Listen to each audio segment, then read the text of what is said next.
Okay, today we're going to show the proper way to adjust a second stage. This is your second stage. Inside, as you saw before, there's a lever that pushes on the diaphragm. When you inhale, pushes the diaphragm down, pushes the lever, lets the air in. This is your diaphragm. There's your lever. Okay. To adjust these regulators, rarely do you ever bend this or mess with that screw. That screw should be tight. That goes to your seat. This connects into that. You don't ever have to bend that stuff unless it gets bent for some reason. You have to bend it back. To adjust it, inside here is a seat that takes a normal screw. Right there it is. So we'll throw this one out of whack.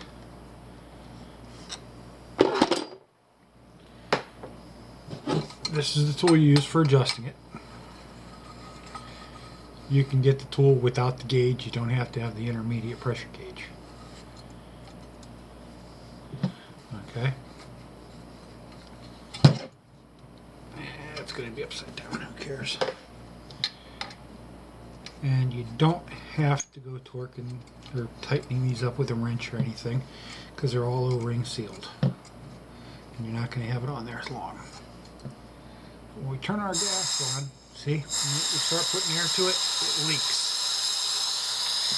So let's make it quit leaking.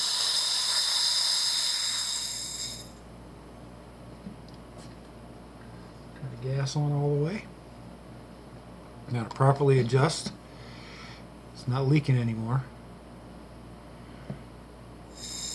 There it's leaking. You can watch your gauge or you can listen to it. Okay. All you want it to do is quit and just go just a pinch more, and that's it. Pull that back away from that, take a couple breaths, and that blows out. But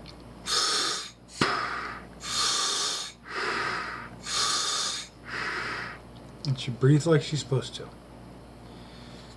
That is that one to adjust.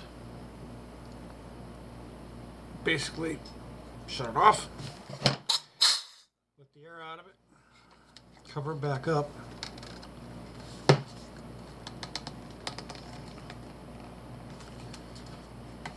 and that one is done. Okay, different style octopus, still made by Sherwood. Take this apart, I'm going to show you what's inside.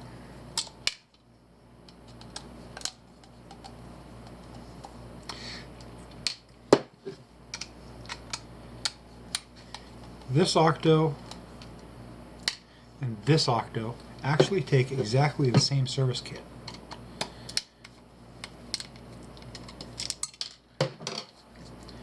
Remember the oval diaphragm that was in there?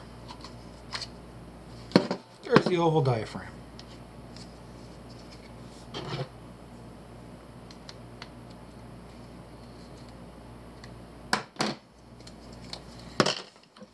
The arm that I showed you, that was coming in this way on this one, it's still coming in the same identical way.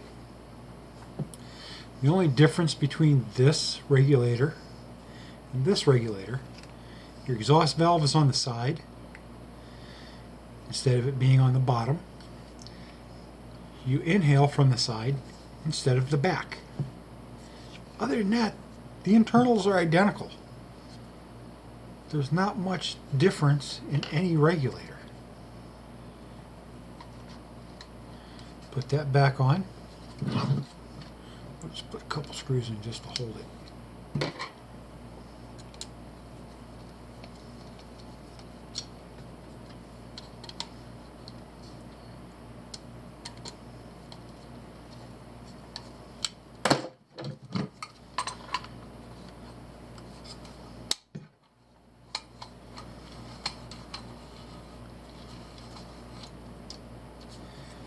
That's on. Put some air to it.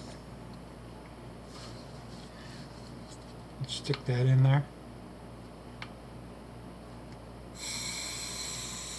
She's out of adjustment. She's leaking. You're moving the screw inside here. You're not moving anything inside. You're moving it inside there. You're not bending it or anything. The actual adjustment screw in a lot of these regulators is inside there. Just like that. So you sit there and you just tune it until it quits. You can hear it quit hissing. You see your gauge go up. So, you know, people say their regulator, their non-adjustable regulator is breathing like mud. You know, it feels like you're sucking mud through a straw. It's because this is torqued too tight. You have to inhale so hard, you're pulling this diaphragm down so far to push the valve open. You shouldn't have to. You know, you want this thing set so it just barely stops. You know, you just want it to stop, then you just give it a little pinch more. Nothing major. That's it. This way, when you hit the water with it, okay, you're when you hit the water with the regulator and it free flows, it's because the water's pushing on the diaphragm, and that's causing it to free flow.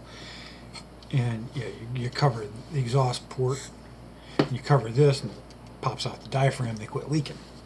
Where, you know, people turn them upside down and beat the crap out of them, which you don't do. But that's all there is to adjusting a reg.